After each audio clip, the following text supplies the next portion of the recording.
Today's Extra. We're back on the Anglers Extra pregame show. After an off day, the Anglers and the Mariners battle at Veterans Field here at 7 p.m.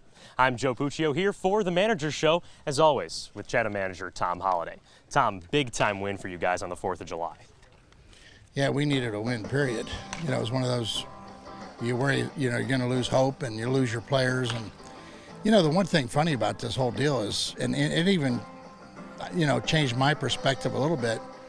Got off to a bad start, and yet, all but 2 games we could have won. And coulda and shoulda are bad words when you're talking about baseball and trying to win something, okay?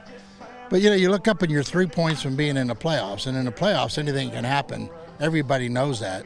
And when you're pitching like we are, if we continue to work at, finding the sweet spot with a bat, you just never know. So kind of changed the mindset a little bit. And so I think we're 2 points behind these guys. So we can pull one out tonight. We would be in the playoffs if it started tomorrow. So we'll see. What was the difference in that win comparatively to the last couple of losses offensively? Well, we got a little bit of the tension out. Ledford finally hits a home run. He's a guy that hit 18 home runs this year, and he'd really been struggling just to hit a ball hard. I think he hit the ball hard 3 times all summer.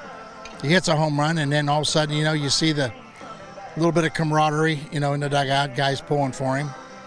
We lay down a bunt, and we get a base hit right after that. It makes us look smart, which we're not, but some just ordinary baseball moves inside the game instead of just letting them go up and swing and hack and come back and complain and put their head down.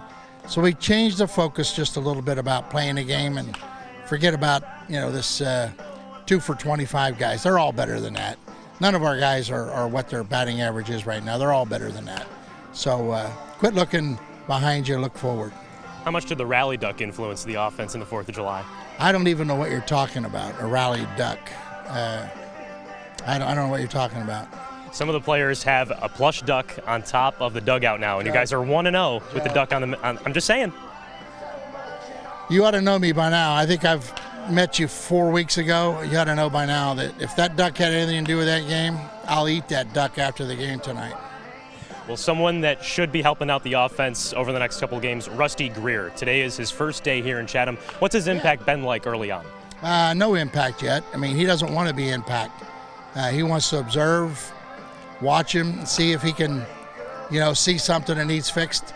Nobody wants to jump right into anything and start fixing. You got to make sure it's broke before you fix it. And like I told him, I said, hey, it's yours. You do whatever you want. The biggest thing that we've had to deal with has been mental. It hasn't been physical. So, we'll see. And again, another opinion. Now you have to back off.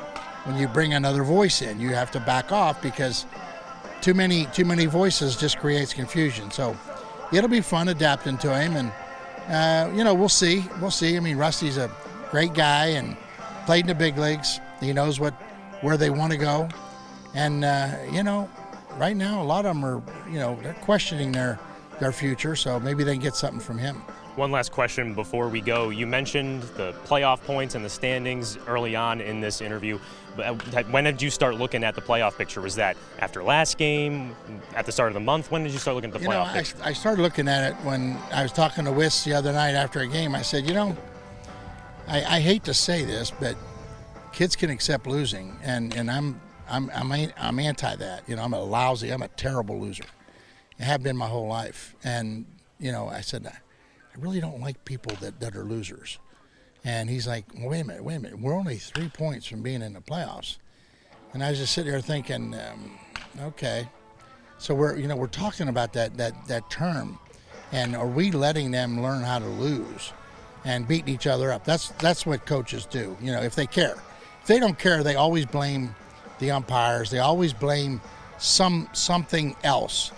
But after we kicked it around, what are we going to do to shake it up? We've tried to shake it up. We got right down to where we were ready to put names in a hat and let one of the pitchers pull out 9 guys and let them hit in that order. We were right on the edge of doing that. And when he said, we're only 3 points out, I was like, oh, okay. So he changed my mind. just by throwing that at me. And, you know, I'm ready to go to another extreme. And that's basically when it happened, coming back after we got no hit, you know, over at Orleans the other night. You're a competitor and potentially a duck eater in the future. Tom, thanks for the time. You know, somebody told me they had duck the other night at a restaurant and said it was pretty good. So I'll eat duck. I won't eat that piece of crap on our dugout.